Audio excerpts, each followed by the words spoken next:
Alhamdulillah. Alhamdulillahilladzi syara'a li ibadihi taqarruba ilaihi bizabhil kurban wa qarana an-nahra lahu bis-salati fi muhkamil Qur'an. Ashhadu an la ilaha illallah wahdahu la syarika lah zul fadli wal imtinan. Wa ashhadu anna sayyidana wa nabiyyana Muhammadan abduhu wa rasuluh al-mustafa ala kulli insan.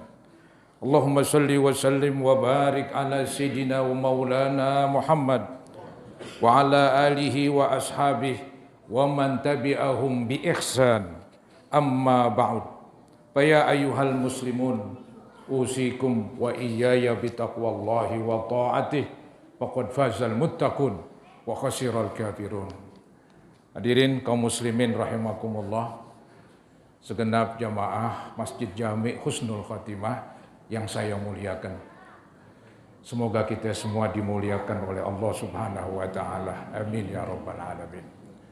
Syukur alhamdulillah di siang Jumat ini dengan kesehatan, dengan kesempatan dan juga dengan kekuatan yang Allah anugerahkan kepada kita bisa hadir berkumpul memenuhi ruangan Masjid Jami' Husnul Khotimah untuk sama-sama melaksanakan salah satu kewajiban kita kepada Allah, yaitu kewajiban sholat Jumat.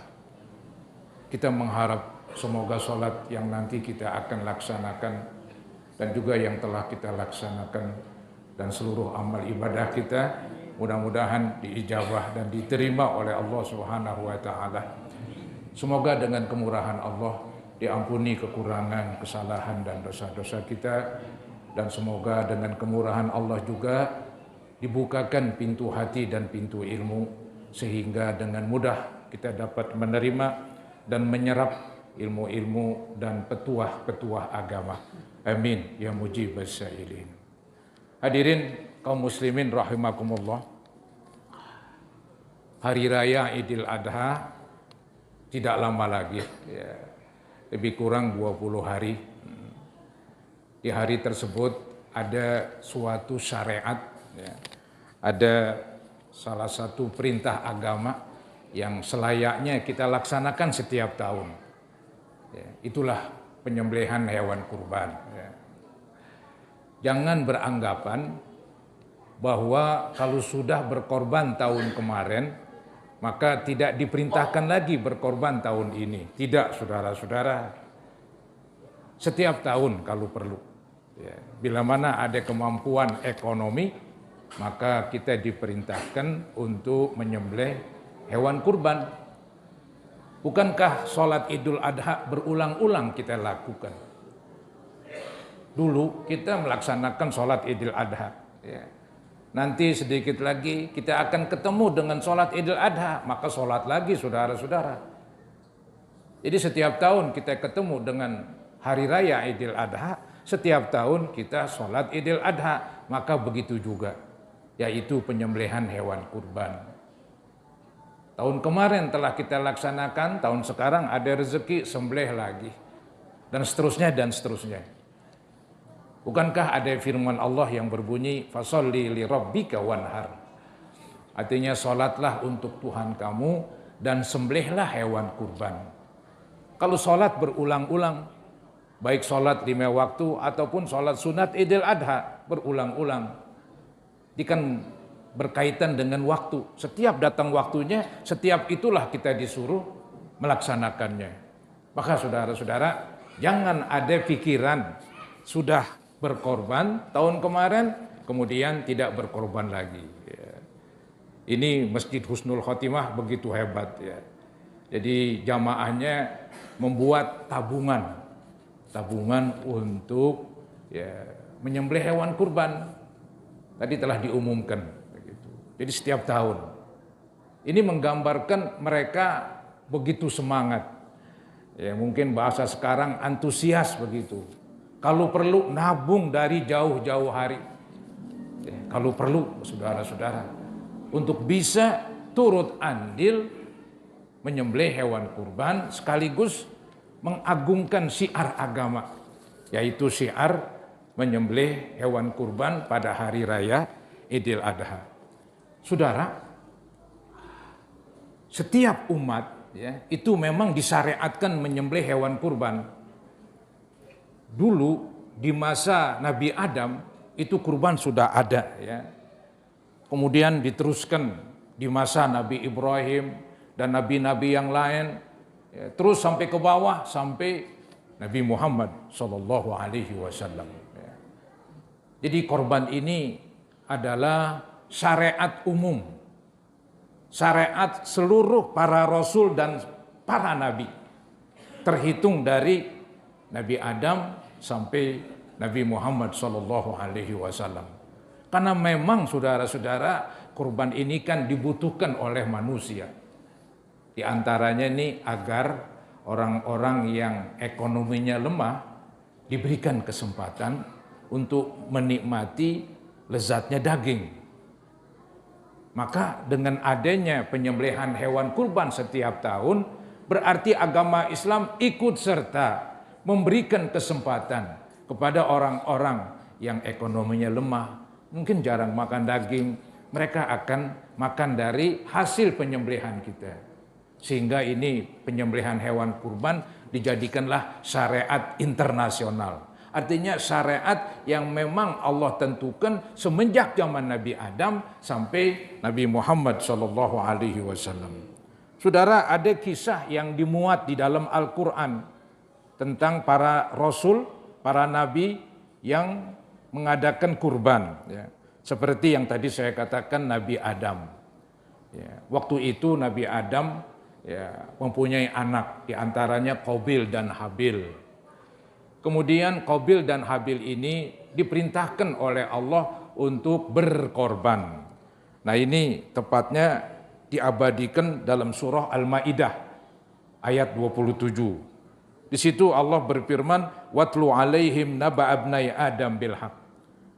Artinya ceritakanlah kepada mereka wahai Nabi Muhammad cerita kisah dua putra Adam dengan sebenarnya.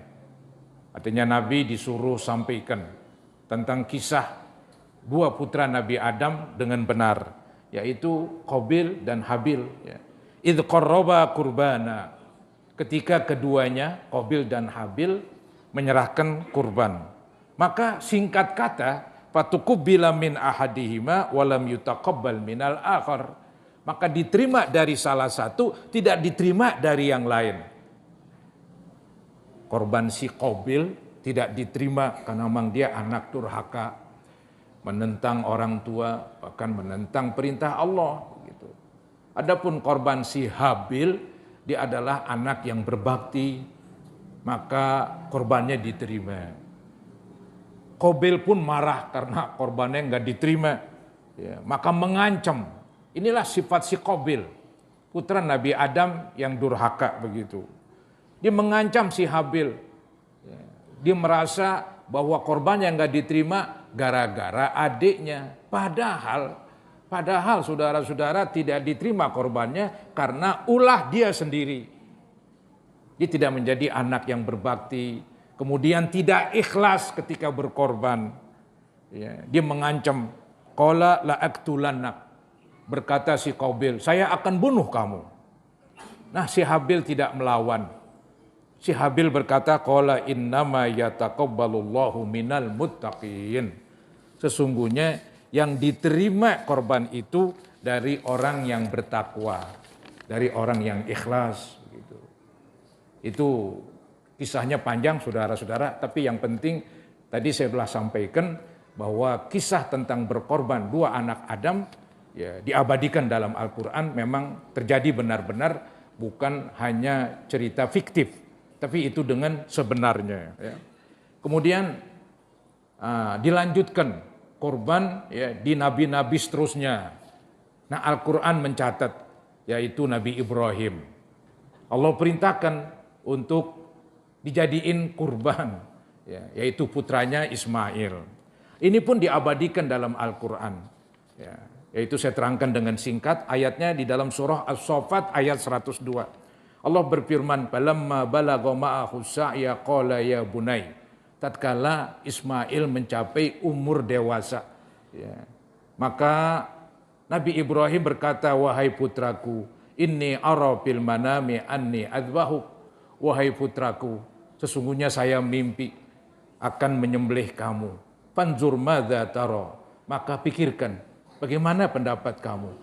Ismail anak yang berbakti, Ismail anak yang patuh kepada Allah dan kepada orang tua.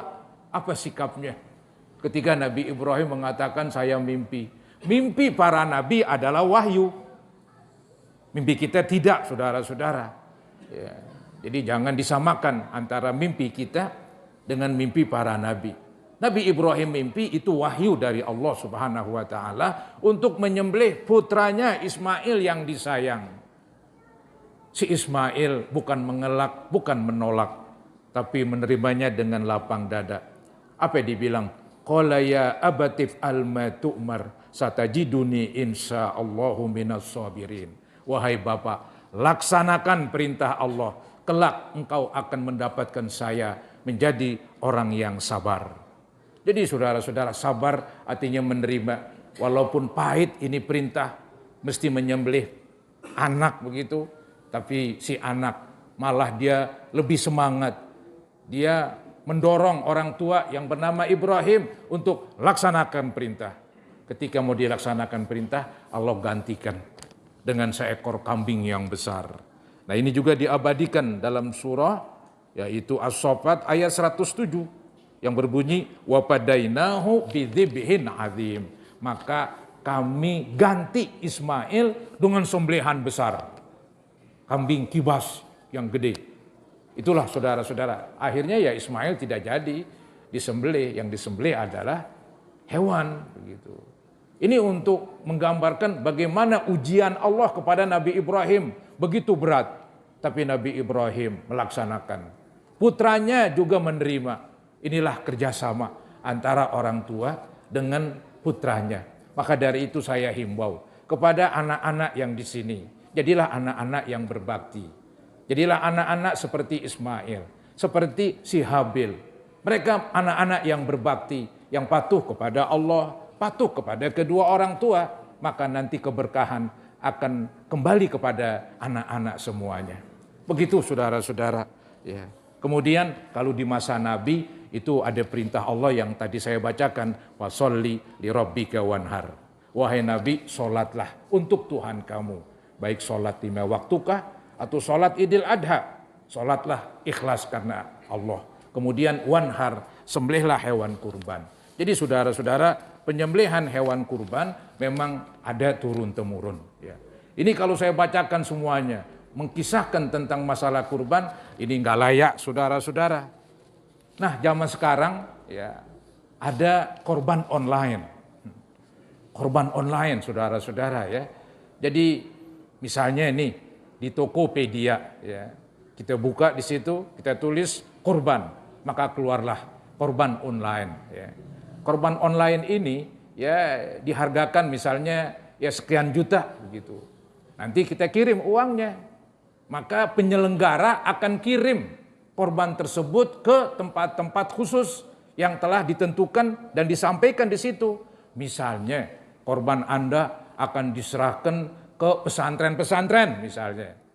Atau korban Anda akan diserahkan ke tempat-tempat pelosok-pelosok yang minus, ya, yang banyak orang sederhana misalnya. Nah ini hukumnya boleh atau enggak? Itu yang jadi pertanyaan saudara-saudara ya. Nah untuk lebih jelasnya agar ya bisa dipertanggungjawabkan jawabannya, ini saya nukil dari kitab yang namanya I'anatut Thalibin. Di situ pun ada pertanyaan ratusan tahun yang lalu dari orang-orang Indonesia bertanya kepada ulama besar. Namanya Muhammad bin Sulaiman Al-Kurdi. Beliau adalah pengarang kitab yang bernama Al-Hawashi Al-Madaniyah bermazhab Syafi'i. Beliau ditanya tentang itu, yaitu singkat kata bagaimana hukumnya orang-orang Indonesia zaman dulu ya, zaman nenek-nenek, kakek-kakek kita itu mengirimkan uang kemudian untuk beli hewan di Mekah. Baik itu hewannya di Mekah untuk dijadiin hewan akikah atau hewan kurban? Maka saudara-saudara dijawab boleh. Ya. Jadi dibolehkan. Nah ini untuk lebih akurat saya bacakan ini. Su'ila Syekh Muhammad bin Sulaiman Al-Kurdi. Ditanya Syekh Muhammad bin Sulaiman. Yang isi pertanyaannya, jarat adatu ahli balad Jawa.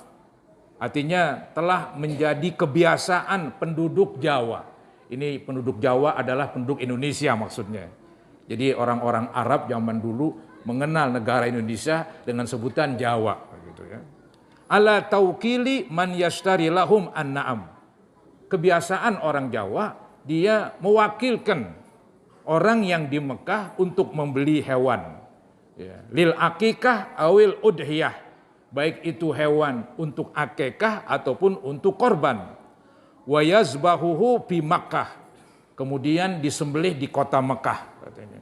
Walhal padahal anna man yu'akku aw yudoha anhu, padahal orang yang dibuatkan akikah atau yang dibuatkan korban tibalah di Jawa berada di negeri Indonesia begitu. Fahal yasihhu zalik aula. Apakah itu boleh atau tidak? Aftuna, mohon fatwa dari ulama tersebut. Maka dijawab oleh ulama tersebut, na'am yasihhu dzalik. Boleh katanya hal itu. Jadi saudara-saudara tidak meragukan, mungkin ya ada di antara kita yang merantau di Jakarta, punya kelebihan uang, ingin mengirim untuk korban buat di kampungnya yang yang di sana mungkin sederhana, itu sah-sah aja. Atau dikorban di sini, di tempat dia berdomisili, itu pun lebih baik saudara-saudara ya. Jadi ini boleh-boleh saja. Jadi berkorban di tempat kita tinggalkah, atau berkorban yang dikirim, uangnya ditransfer, kemudian dibeli di tempat kita lahir, buat orang-orang yang hidup di sekitar kita. Itu saudara-saudara dibolehkan. Nah ini ulama yang bernama Muhammad bin Sulaiman Al-Kurdi yang menjawab pertanyaan tadi, beliau menukil hadis. Ini ada hadis yang mendukung, yaitu ini hadis riwayat Imam Baihaqi dan juga Abu Daud ya, diceritakan an Aisyah.